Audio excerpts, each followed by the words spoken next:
Bienvenue dans la légende des lutins.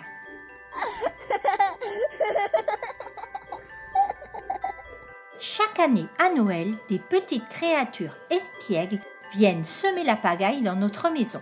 Entre farce et surprise, ces lutins nous réservent bien des aventures. Alors préparez-vous à rire et à découvrir leurs blagues en famille. C'est parti pour un Noël un peu magique. La légende des lutins. Dans notre famille, il y a une légende que l'on raconte à chaque Noël. Il se passe toujours des choses étranges en décembre, des choses difficiles à expliquer. Maminette dit que ce sont les lutins de Noël qui viennent punir les enfants, et même les grands, qui n'ont pas été sages. Ils font des farces plus ou moins drôles, passent leur temps à déplacer et à cacher les affaires. Et surtout, ils adorent semer des petits chaos partout avec un sens de l'humour bien à eux. Les lutins habitent au pôle Nord avec le Père Noël. Ils passent les journées à fabriquer les cadeaux pour les enfants.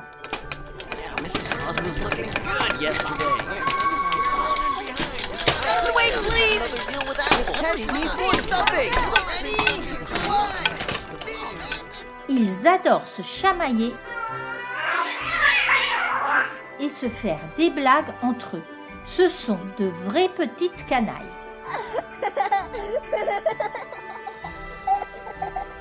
Comme ils travaillent toute l'année, vers la mi-novembre, le Père Noël leur accorde des vacances. Certains prennent le train, d'autres l'avion et quelques-uns courent à toute vitesse pour parcourir de grandes distances à pied.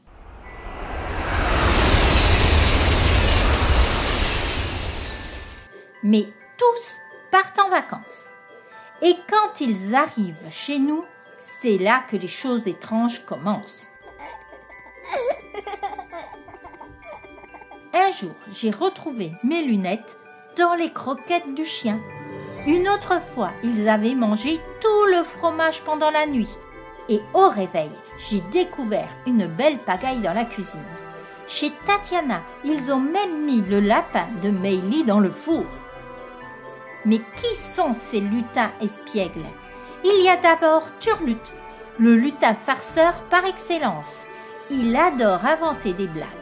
Un soir, il a coloré toute l'eau de la salle de bain en vert avec une potion magique. On aurait dit un marais de forêt enchantée et Maminette a bien failli s'évanouir en voyant l'état de sa baignoire. Turlut est toujours prêt à jouer des tours, surtout quand on le laisse sans surveillance. Il se cache derrière chaque porte et transforme la maison en terrain de jeu pour ses blagues farfelues. Ensuite, il y a Grignoton, le lutin gourmand. Celui-là ne peut pas s'empêcher de goûter à tout. Une nuit, en fouillant dans le frigo, il est tombé sur une sauce pimentée qu'il a bien sûr dévorée en cachette. Ce fut la catastrophe. Sa bouche a pris feu et il a paniqué. Il s'est mis à chercher de l'eau pour éteindre l'incendie, renversant bouteilles et plats en pagaille. Désespéré, il a vidé un pot de yaourt, jeté des tranches de fromage partout et fini par dévaler vers le congélateur. Là, son salut est arrivé en suçant des petits pois congelés qui ont enfin calmé la brûlure. Résultat, une cuisine complètement sans dessus-dessous et des petits pois éparpillés sur le sol. Enfin, il y a Fouinette, la lutinette curieuse. Elle adore fouiller dans les tiroirs, les poches de manteau et même dans les boîtes à secrets de Maminette. Un jour, sa curiosité l'a poussée à visiter la boîte à couture de Mamie Titia. Elle a voulu explorer tout ce qu'elle trouvait dedans.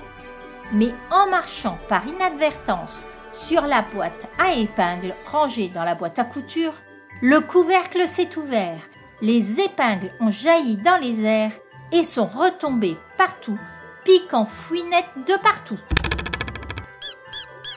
Quand Mamie Titia l'a découverte le matin, on aurait dit une séance d'acupuncture improvisée, bien pire qu'un traitement chez le meilleur acupuncteur.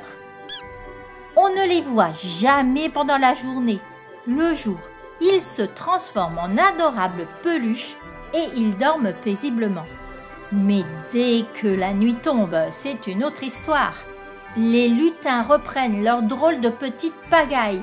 Ils se réveillent et commencent à faire la course avec les chats, cachent tout ce qui traîne et adorent fouiller dans les tiroirs à chaussettes. Ils essayent toujours de manger ce qu'il y a dans les placards et tiroirs. Une fois, j'ai accidentellement mis l'un d'eux dans le panier à linge. Le lendemain, oh là là, il y avait des vêtements éparpillés partout dans la salle de bain. Autant dire qu'il n'a pas beaucoup apprécié. J'ai dû lui présenter des excuses et lui faire plein de bisous chaque soir pour qu'il arrête de mettre la pagaille.